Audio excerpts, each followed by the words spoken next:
திரு Lenin, இப்போ இந்த குற்றச்சாட்டை திரு ஸ்ரீகாந்த் திரு லெனின் இப்போ தொடர்ந்து ஏன் வந்து கூட்டணி கூட்டத்துக்கு தான் முதலமைச்சர் அங்க போனாரு, அப்போ அவரோட பிரதானம் வந்து அதுதானா அப்படின்ற கேள்வியை தொடர்ந்து முன்வைக்கிறாங்க. உங்க பதில்? இது வேற வழி இல்லை, அதுக்காக சொல்ற ஒரு இட்டுக்கட்டி சொல்ற ஒரு விஷயம் தான். அவருடைய பயணம் ஏற்கனவே திட்டமிட்டது தான். நீங்க சொன்னது மாதிரியே மதியமே பிரதமரை சந்திக்க வேண்டி விரும்பி அவர் நேரம் கொடுத்திருந்தது. அந்த நேரத்தை பிரதமர் அலுவலகம் மாற்றியதுனால தான் 10:30 மணி வரையும் இருக்க வேண்டியிருக்கு. இல்லைன்னா அவர் அங்கே இருக்க வேண்டிய அவசியம் கிடையாது. பிரதமர் அலுவலகம் மாற்றியது தான் அது. இவங்களா கேட்கல. விஷயம் அதுதான். ஒரு விஷயம் என்னன்னா, ஒரு முதலமைச்சர் அங்கே போயிட்டு வந்ததுனாலேயே இங்கே பணி இல்லைன்னு சொல்கிறது ரொம்ப அப்பட்டமான பொய். நீங்கள் உங்களுக்கு தெரியும். நான் கேட்குறேன், இப்போ ஒன்றிய அமைச்சத்தின் கீழே தானே ரயில் இருக்குது. ரயில் எப்படி வந்துச்சு? ஏன் நிறுத்த வேண்டியதுதானே? அவங்களுக்கு தான் முன்னாடியே தகவல் கொடுத்துட்டாங்கல்ல. ரயில்வே துறை மத்திய அரசினுடைய கட்டுப்பாட்டில் தானே இருக்குது. ஏன் ரயில் பாதியில் வந்து நிற்கணும்? 1000 பேரோட தண்ணிக்குள்ளே மாட்டிக்கணும், எல்லா பகுதியும் துண்டி போயிருக்கணும்? ஏன் நான் கேட்குறேன். ஒரு மாதத்துக்கு முன்னாடி இதே தேசிய பேரிடர் மேலாண்மை எல்லா செல்ஃபோனுக்கும் எல்லா நம்பர்லையும் உங்களுக்கு தெரியுமா ஒரு அலர்ட் கால் வந்துச்சுல்ல? ஏன் இப்போ வரல? ஏன் அந்த அலர்ட் கால் இவங்க விடலை? இவங்க உண்மையிலேயே இவங்க செயல்படவில்லை என்பதற்கு மெட்ரோலாஜிக்கல் டிபார்ட்மெண்ட் யார் கையில் இருக்கு? அவங்க கையில் தானே இருக்கு. அவங்க செயல்பட்டு இருந்தாக்க எல்லாருக்கும் வந்திருக்கணும்ல, அலர்ட் பண்ணிருக்கணும்ல. நீங்க ரெட் அலர்ட் ரெட் அலர்ட்ங்கிறது இல்ல, நான் அதான் சொல்றேன். ரெட் அலர்ட்ங்கிறது என்னன்னா அதீத மழை பெய்யும். ஆனா அதீதமா பெய்யும்னாலும் இன்னும் இந்த ப்ளூ ஷாட்னு சொல்றோம்ல, அந்த மாதிரி இல்லை. அப்படி அப்ப பாதுகாப்பான இடங்களுக்கு நீங்க போங்கங்கிற அறிவுறுத்தலை ஒன்றிய அரசு செய்திருக்கணும். அதை தான் பின்பற்றணும் மாநில அரசு. நீங்களே அதை அறிவிக்காம இல்ல பண்ணலங்கிறேன். ப்ராப்பரா அதை பண்ணலன்றேன். ரெட் அலர்ட் மாநில அரசு ஐஎம்டி கொடுக்கிற எச்சரிக்கையும் எடுத்துக்கிறாங்க, இங்க இருக்கிற சென்னை வானிலை ஆய்வு மையம் கொடுக்கிற எச்சரிக்கையும் எடுத்துக்கிறாங்க தானே. அது அடிப்படையில தானே நடவடிக்கை. Mishra, doctor B K. மிஸ்ரா யாருன்னு உங்களுக்கு தெரியும்? நம்ம பேரிடர் மேலாண்மைக்கான அந்த ஒரு ஐக்கிய நாடுகள் சபையில் போய் பேசியிருக்காரு. 2021-25 அந்த பேரிடர் அபாயம் குறித்து அதில் பேசினப்போ என்ன சொல்லியிருக்காருன்னா, நாங்கள் வந்து $6 பில்லியன் ஒதுக்கியிருக்கிறோம் இந்த எச்சரிக்கை கருவிகளை நவீனப்படுத்துவதற்கு. எச்சரிக்கைக்கு பிறகு நடந்துடுச்சுனாக்கா அந்த மீட்பு பணி மற்றதற்கு பாருங்க, அதற்கு $23 பில்லியன் ஒதுக்கியிருக்கோம். 2027க்குள்ள புயல் இதனால வந்து எந்த சேதமும் இல்லாமல் எல்லோருக்கும் முன்கூட்டியே நாங்கள் தகவல் தரக்கூடிய இடத்துக்கு வந்துருவோம். இப்போ புயல்னால வந்து இறந்தவர்கள் எண்ணிக்கை 2% நாங்கள் குறைச்சிருக்கோம். அங்கே பெருமை பேசுறீங்களா? எங்கே குறைச்சிங்க? எங்கே நீங்கள் தகவல்களை கொடுத்தீங்க? இந்த $6 பில்லியன் எங்கே போனது கேட்டால் வழக்கமாக 22 மாநிலங்களுக்கு பிரித்து கொடுத்த அந்த பேரிடர் நிதி ஆண்டுதோறும் பிரித்து கொடுக்கணும். நடந்தாலும் நடக்கலாலும் பிரித்து கொடுக்கறது. இப்போ 22 மாநிலங்களில் ஆந்திராவுக்கு பிரித்து கொடுத்துருக்கீங்க, தெலுங்கானாவுக்கு பிரித்து கொடுத்துருக்கீங்க, கர்நாடகாவில் இல்லை, அங்கேயும் பிரித்து கொடுத்துருக்கீங்கல்ல. அப்போ இதை வந்து நீங்கள் இதுக்காகவே முன்கூட்டியே நாங்கள் செஞ்சேன்னு சொன்னோன்னே நான் கேட்குறேன். 2021 மே 17 ஒரு பெரும் புயல் குஜராத்தில் பாதிக்கப்பட்டது. 2021 மே 19 1000 கோடி ரூபா அவங்க கேட்காம கொடுத்தீங்களே.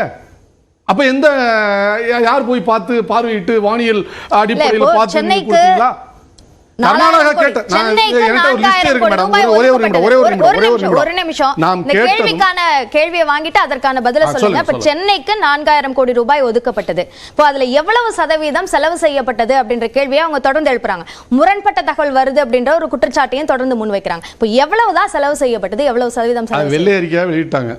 ஆரம்பத்துல சொன்னது வேறு. ஆனா பிறகு மிக தெளிவாக எந்தெந்த பணிகளில் எத்தனை % நடந்திருக்குங்கிறது, எவ்வளவு செலவாயிருக்கு, இன்னும் பணம் எவ்வளவு இருக்குங்கிற தகவலாம் சொல்லிட்டாங்க. அதையெல்லாம் மறைத்து விட்டு என்ன ஆச்சுன்னு கேட்டால் நான் கேட்குறேன், நீங்கள் அந்த சேட்டலைட் சிட்டி யார் கொடுத்தது? டி நகருக்கு மிகப்பெரிய இது பிரச்சனையே வந்து அதுதான்.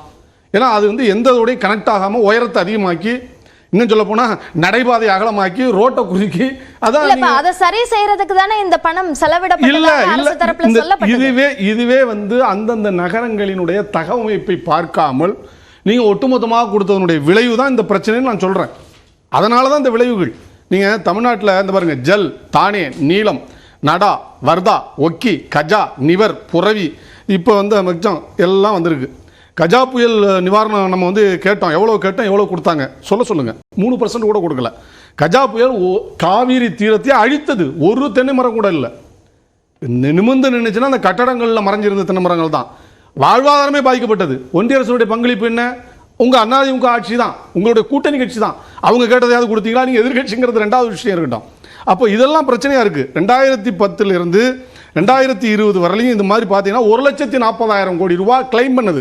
ஆனால் ஒன்றிய அரசு கொடுத்தது 9,390 கோடி தான். 3%லேருந்து 4%.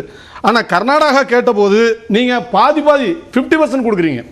ஆந்திரா 1500 கோடி கேட்குது, நீங்கள் 500 கோடி கொடுக்குறீங்க. 2/3 கொடுத்து 33% கொடுக்குறீங்க. குஜராத் கேட்காமலே 1000 கோடி கொடுக்குறீங்க. இப்படியான விஷயங்கள் வருகிற போது நீங்கள் எங்கே இருக்கிறீங்க?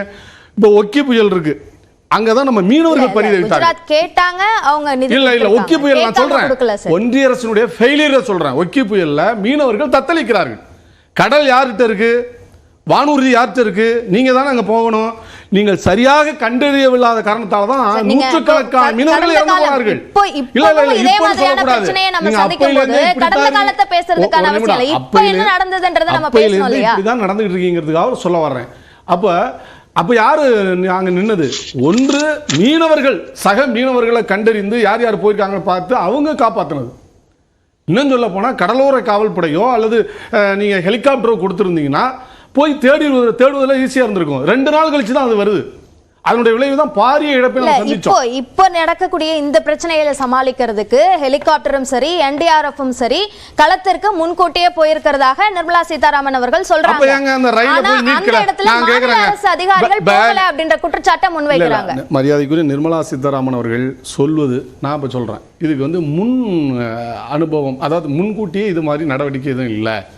இப்போ அவர் சொன்னார் யூபி அரசாங்கத்தில் அந்த அமைச்சர் முல்லப்பிள்ளையா அவர் என்ன சொன்னாருங்கிறதெல்லாம் சொன்னார், நான் ஏற்றுக்கொள்கிறேன்.